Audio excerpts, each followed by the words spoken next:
Lahat ng paraan iyon ang sinubukan, ngunit wala pa rin itong katugunan. Ikaw ba'y pagod na sa iyong pagdurusa? Tila wala na tong pag-asa.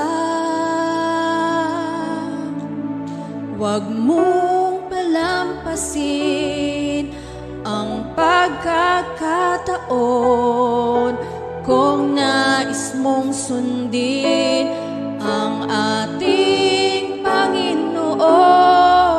Bukas di mo hawak, lalong di tiyak ang iyong kahinatnan dito sa sanlibutan.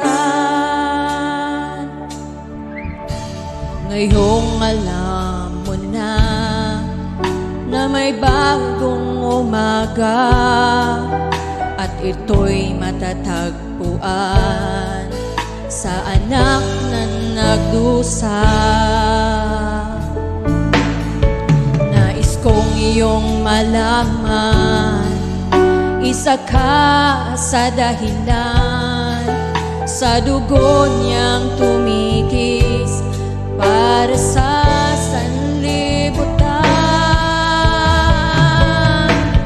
Huwag mong palampasin ang pagkakataon kung nais mong sundin ang ating Panginoon. Bukas di mo hawak, lalong di tiyak ang iyong kahinatnan dito sa sanlibutan. Mayroong pag-asa sa ating lumikha, manalig ng lubos